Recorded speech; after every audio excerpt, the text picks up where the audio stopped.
Welcome back to the show, everybody. Yo, we're gonna take a look at this Tetris effect tray. Let me adjust the earpiece right there. It didn't feel right, but regardless, man. Like, if y'all didn't know, man, I love Tetris. There are a couple of videos on this channel that explain my history and my love for Tetris because of my own enjoyment. The bonding that I had over with my mom and things like that lead into the history of playing it. Like, yo, I started on the Game Boy and played that for years, played a lot of Tetris and Dr. Mario, and understanding that Tetris led to a whole bunch of other games that I love, like Pound Day Pawn and Yoshi's Cookie and Super Puzzle Fighter and Columns and all those games that sit up here and define like how much I indeed appreciate the puzzle games. It wasn't until '07 though, during those years when I finally got the internet in front of me and the infinite knowledge that the internet provides, that I learned about Sega Tetris and ultimately what led to what is my current favorite Tetris franchise in Tetris the Grandmaster. The game is amazing. And then even this side little prequel that Arca made, mainly with Tetris featuring Cardcaptor Sakura and things like that, just made me re-fall in love because there were just things about Tetris that I didn't know, that I didn't understand, and thanks to having the internet exposure that I did. The one game, though, that I'm really going to sit up here and I'm going to give some shine to is Tetris Battle Garden. And I got to shout out Giant Bomb for that because I wasn't really familiar with the game until they start playing it. And once I experienced what it was that they were trying to do, it was like, I'm like, yo, I fell in love. And it's like, but it was the same reason that understanding like why Tetris featuring Cardcaptor Sakura was so good, because it was based in a lot of what Tetris Battle Garden is. And I really hope whoever's doing that translation get that together, because even though that you don't really need a translation guy for real to enjoy Tetris to really understand what they do, and you learn that by playing, it'll be nice to have a translated version of the game, because when you really think about all the things that were released at that time, the one Tetris game you don't bring over is probably the best one on the Super Nintendo. But regardless of history and stuff like that, that's not what we're here to talk about. Tetris effect, right? When I scrolled through my newsfeed and I saw it, I initially ignored it for this reason. Ubisoft and Tetris Ultimate, because I'm sitting up here and I think about, how do you fuck up Tetris? How is that even possible? Not saying that there aren't bad Tetris games out there that don't exist, but I'm just saying, how can a company like Ubisoft get the Tetris license and then bomb a game like that? And then all of the fuckery that was involved with trying to release Puyo Puyo Tetris over here because they had the license. I'm like, I'm not supporting another Ubisoft game. But then the curiosity got the best of me because I love this series and I wanted to know what it was about. In that first sentence I read on the news site where I read about this game, there was a name in there.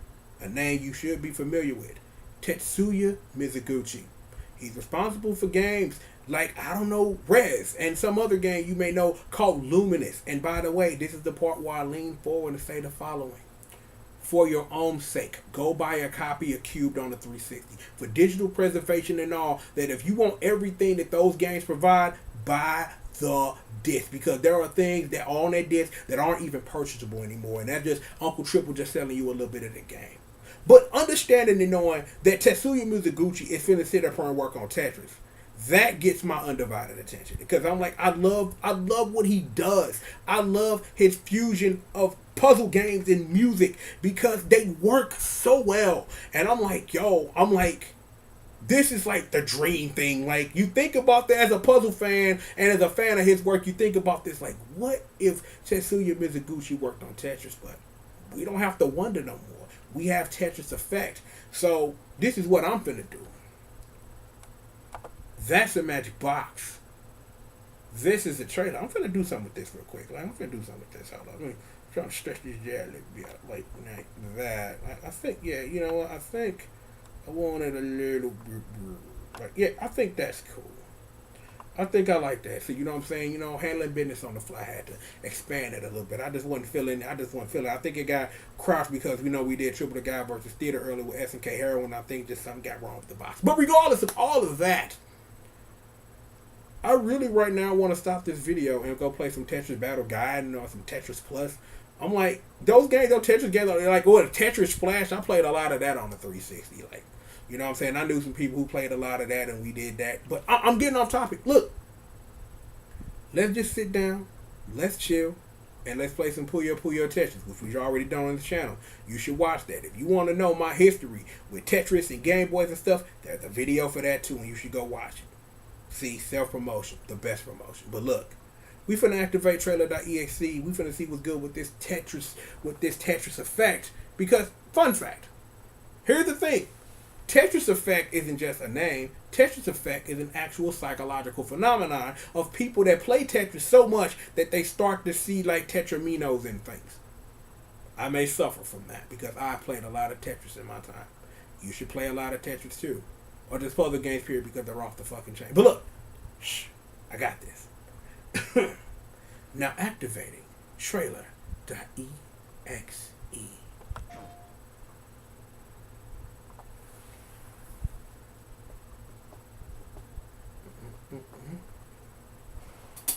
Told you, Tetsuya Mizuguchi, that's the guy.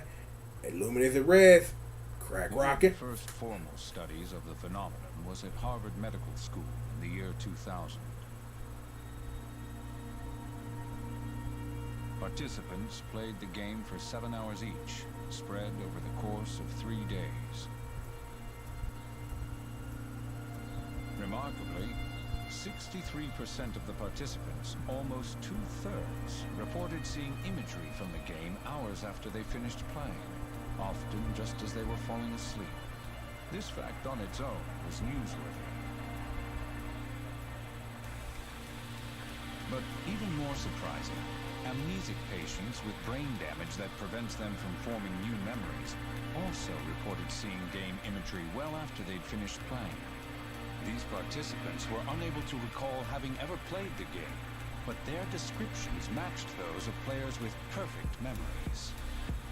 Blocks. They all saw blocks, falling through space, sometimes rotating or fitting neatly into empty spaces between other blocks. Some participants also reported seeing completed lines disappearing.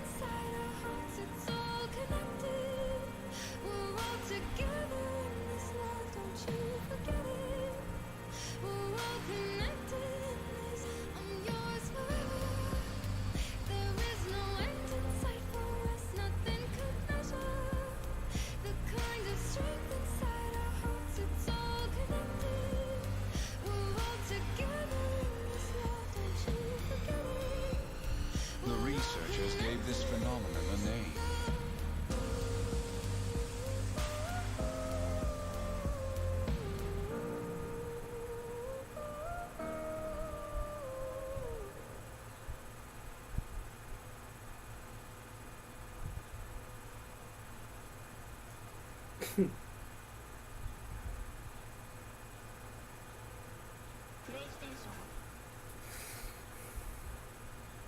Ooh, lots of stuff.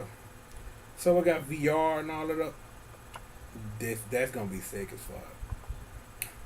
But yo, I want to find out something because in my infinite, that I want to do this all live was I went to the Tetris Effect website. Like I'm trying to see like is Ubisoft behind this or not, and looking at the trailer they aren't. But I just want to take a look at the website anyway. So bring up the website, bitch. Here's the website. Let's see about us. I would need to know that. We just watched the trailer. They talked about this in the trailer. So I'm like, 4K stuff. Yeah. Okay. Okay, so you can enter the Matrix playing Tetris now. I think other Tetris have done that game before.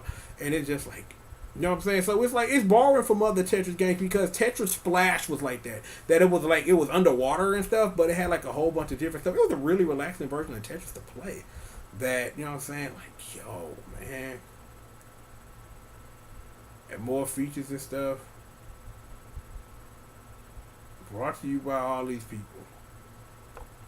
Still want another Tetris the Grandmaster. But yo, I'm like, yo, like I said, I appreciate Tetris for what it is. And I'm like, and it's good to see that someone that I know appreciates and knows what makes a great puzzle game is working on this, and that brings me a lot of peace in knowing that a franchise that means so much to me, that has so much ingrained in me about why I'm sitting in front of this camera, is going to be presented in this way. So I'm there. I'm like, when it's Tetris, usually I'm at least come and take a look. But this I'm there for. It's Tetsuya Mizuguchi, damn it. I'm like, yo, dude is a monster. And that whole time I was watching that trailer, I was thinking about like all the puzzle games I want to play, and we talked about a lot of them. I really want to play Yoshi's Cookie. I love the cutscene music. Go dun, dun, dun, dun, dun. We should play it, but I'm not gonna do that. I don't want Nintendo's eye, but we're gonna play some Yoshi's Cookie. I'm like, I really would like, you know what I'm saying? I really would like to play Super Puzzle Fighter. I really want to do that, like especially with the game ending or whatever. I really would like to play Super Puzzle Fighter. So maybe I might just have to sit down and just play some Super Puzzle Fighter on the Dreamcast or something. Just, you know what I'm saying, just to show y'all, just show the game some love. You know what I'm saying? Like, definitely playing some Tetris Battle Garden. We gonna do that. Like, definitely playing some Tetris Battle Garden. I'm like, I don't play the NES version a lot, but there have been hacks in recent years that really improve like what that game is and what it can be because of what hackers can do with it, and it makes it a fully featured game. There are like Tetris and Dr. Mario. I know there are hacks that sit up here and make the SNES version more mimic the Game Boy version, so that may be something we take a look at. I talked about Panel de Pon. We definitely gonna play that. Probably gonna play that on the GameCube because you can get that part of the Nintendo Puzzle Collection. You would think I would hop to Pokemon Puzzle League. Yeah. I'm like Pokemon Puzzle League is cool and I love it, but I just love the version of Panel de Pon that's on the Nintendo Puzzle Collection, just because it's on there with Dr. Mario 64, which is a game that we should probably play some more of, and all its variants that's on the Nintendo Wii and all that other stuff. So look, we gonna play some more puzzle games. So how about that? So I'm gonna keep an eye on this Tetris Effect, man. I'm like, yo, the bombs start dropping tomorrow, so y'all better be here because I'm gonna be live. I'm working on the tech now. Let me adjust my camera just like that. Make sure Pinky's in the shot. But yo, we've got more show for you. So you, and I'm pointing this finger at you, be back here after these commercial messages for more show. How about that? So see you on the other side of these commercial messages. Damn, that evil laugh is just getting better every time I do it.